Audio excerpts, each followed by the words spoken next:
Alright guys, welcome to another installment of a series that I don't do enough of called Games I'm in Love With.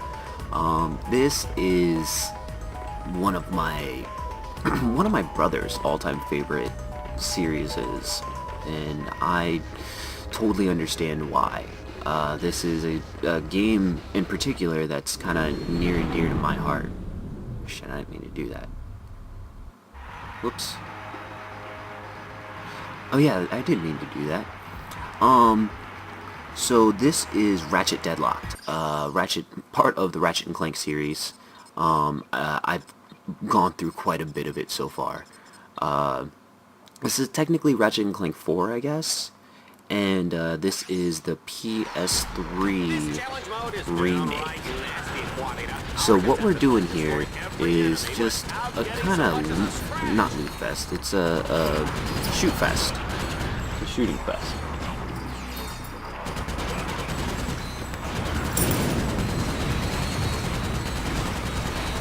And so all we're doing is just killing everything. And you know what? I'm A-okay with that. So the standard mechanics goes challenge. Oh shit, I wasn't supposed to take a hit. Whoops. Alright. So let's try that again.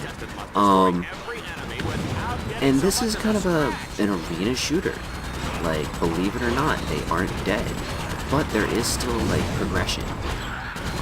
It's very interesting how they kind of take the old, like, arena style shooters, like, kind of and melded it with Ratchet and Clank's more platforming gameplay. Like, they keep getting lumped into platformers, but really, what's a platformer? I mean, it's kind of the catch-all term that adventure, or action adventure used to be back in the last generation. So, ran out of ammo on my main gun. Sweet, did that without taking a hit. This game in particular, I really, really enjoy. Out of all the Ratchet and Clank games, which are really, really good, with bare hands. Holy shit. Good thing I got that wrench upgrade. So I cannot do this with any other weapon but the wrench, which is fine. I don't need any other weapons. Excuse me. So as you can see, it's very much,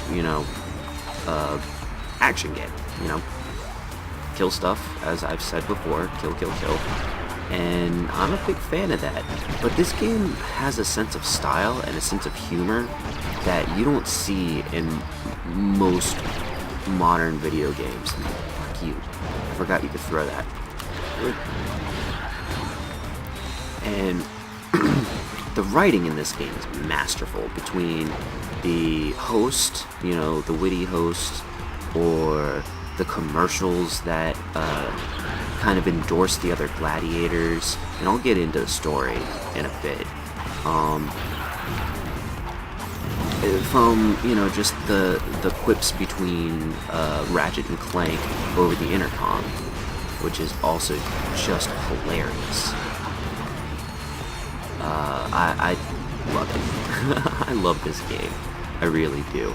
And unfortunately, because this is a PS3 port, there's some issues between random frame rate issues and kind of minor freezing to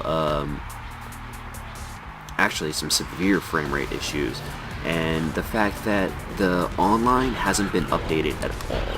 There is no drop-in, drop-out gameplay, so you have to host a room and then wait for people to join it and then start the match.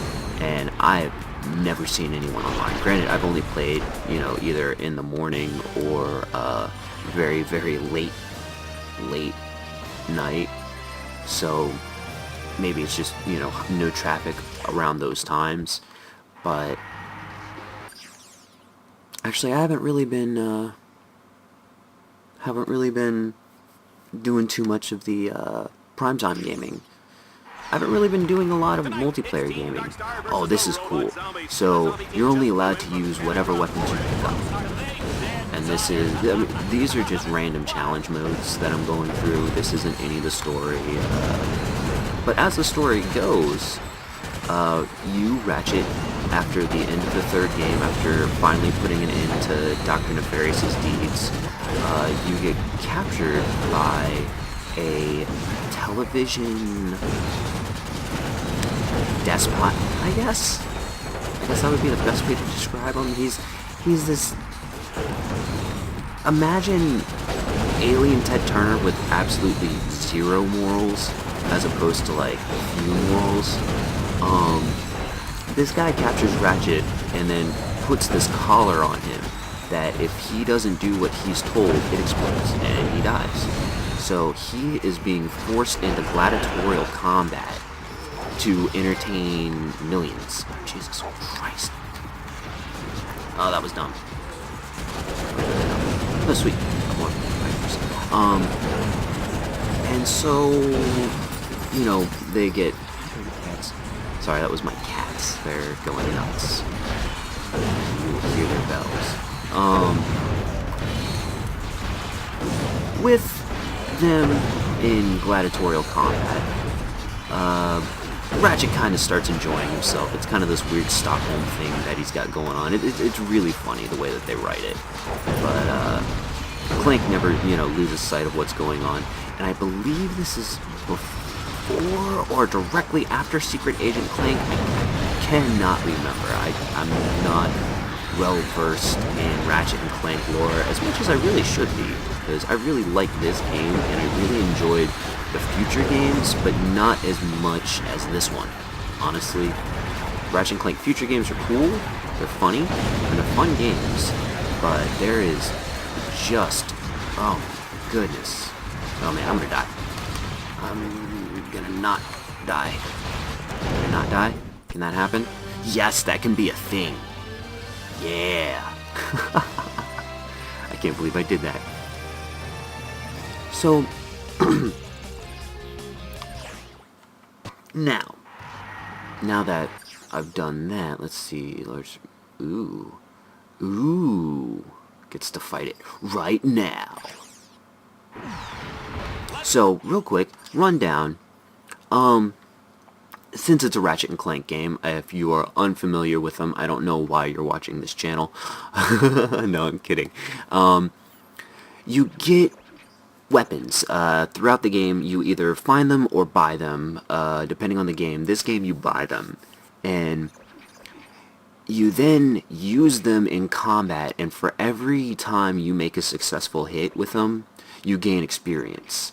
And each weapon levels up. There are these two weapons I haven't even touched yet, and I'm actually really far into the game. I'm actually almost done with it. But I wanted to kind of really dig in before and get a valid assessment of this game before I started talking about it on my channel.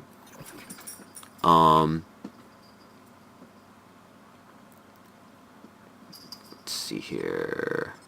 So, real quick rundown. The weapon that I'm currently carrying, the Scorpion Flail, it is just that. It's a large wrecking ball. Then we've got the Raptors, which are dual pistols, automatic, really fast, really cool. I was using that primarily in the last round. Magma Cannon, that's kind of your shotgun. I don't really need to say more. Mine Launcher, it shoots mines and they home, and it's awesome. Grenade Launcher, standard fare. Rocket Launcher, also standard fare. Sniper Rifle, this is a shield launcher, which is kind of cool.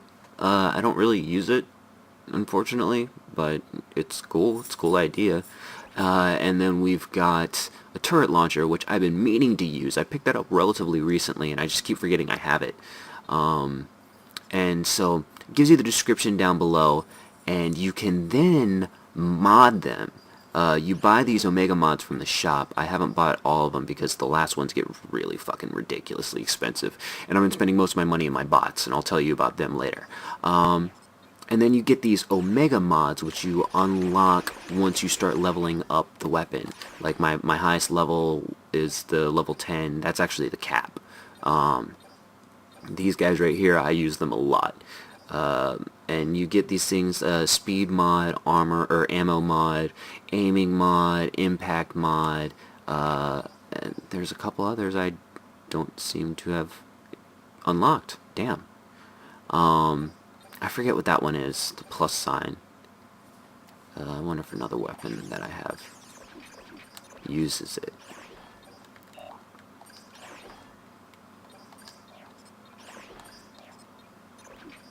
Nope, don't think so. Oh, hey. What are you? Area mod. Oh, area of effect. Okay, that makes a whole lot of sense. Excuse me. So. Find out what our next challenge is. Hey, whoa, I can't read that. Who's right? Okay, I really don't want that. I really just want to kill shit. Because I have to fight this really big fuck off thing. Oh, that's cool. So these are drop ships. You kill them, and stuff doesn't drop. Pretty obvious. I like to get rid of these things early because, especially in the challenge mode, your time really matters.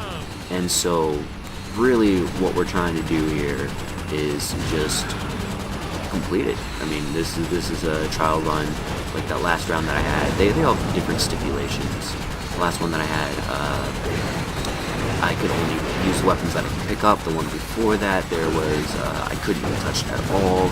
And I've actually gotten really good at that. Sometimes I'll just get really sloppy, but if I have the right weapons, I literally am untouchable. As long as you can keep a good distance from your enemy, you can dodge the bullets. Because I remember, I think it's 3 up your arsenal, I believe that's the subtitle. Watching all of the enemies come on screen, like look at the slowdown. This is terrible.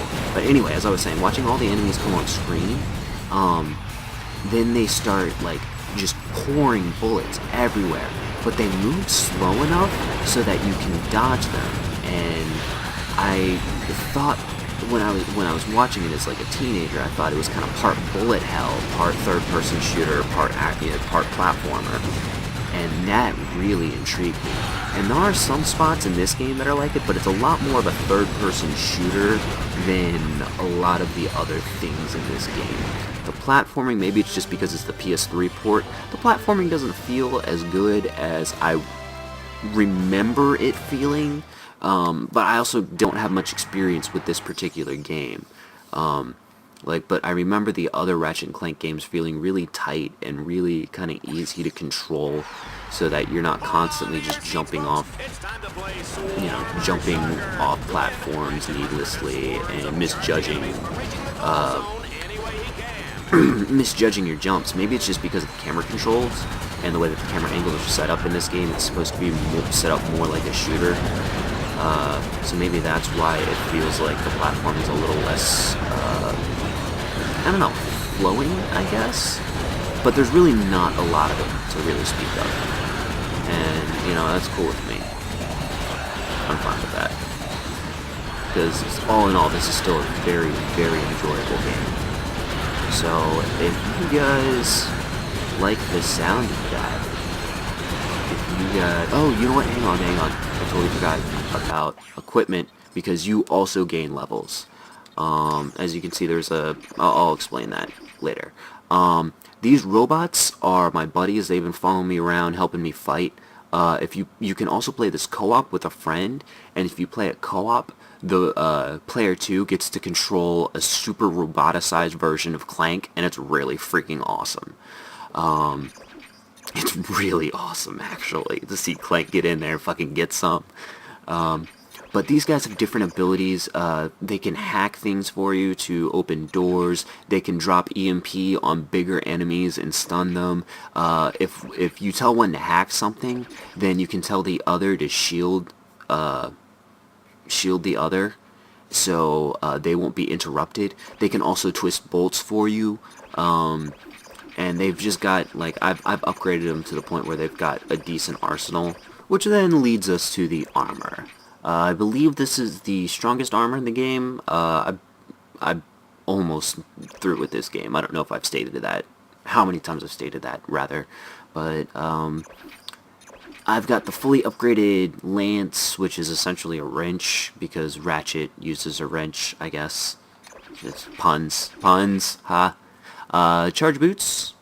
Charge boots are the things that let you thrust forward. You hit L2 twice, and as long as you're pushing forward, you jump forward. It's pretty awesome. And then we've got the gravity boots, which are just a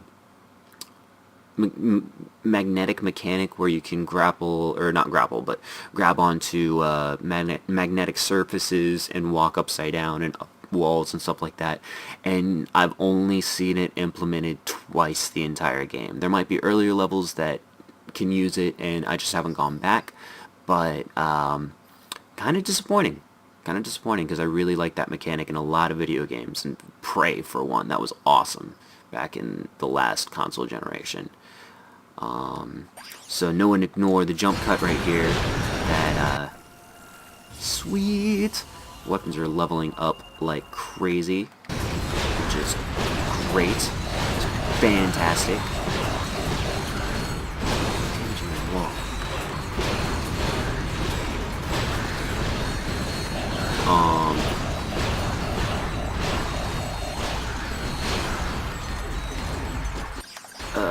Let's do this.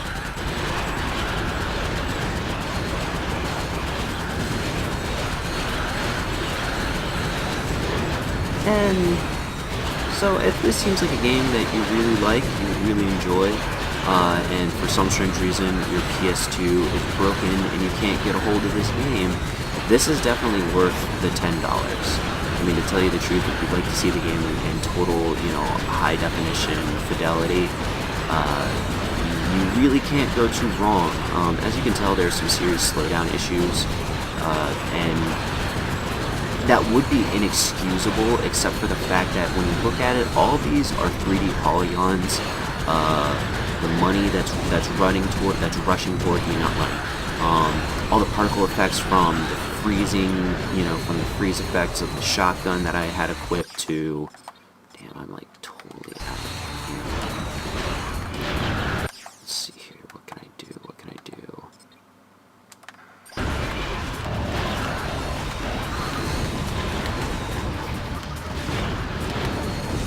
Like, I just really need to look around. Oh, there we go. There we go. You guys stop it. You guys just stop it. But if they had done a few tweaks, like it really could have run a lot better. Like there are a few things they definitely could have done, like drop the 3D models for all of the gun effects. They could have just used, you know, 2D bitmaps, or you know, just 2D JPEGs.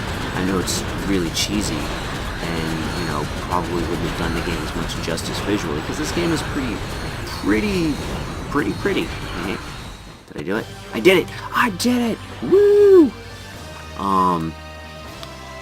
So that was awesome. That was a thing.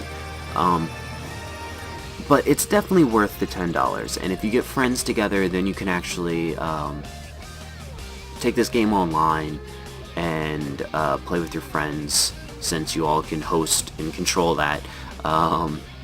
And it also does 2-player split screen, so you and a buddy can link up with another buddy and another buddy, you know, and play it that way. You can, you know, the co-op is really cool. Like I said before, you can play as Clank. The second player plays as Clank, and the co-op is really fun. So, on that note, you know, if this sounds like a game that you would want to play, play it. Fucking play it. Just do it. It's really good. So, I appreciate for watching. You know, I appreciate you guys for watching if that's what you did. And if you like these videos, I will definitely continue on this series, and I'll try to do it a lot more than I have been. So, thanks guys, and have a good one.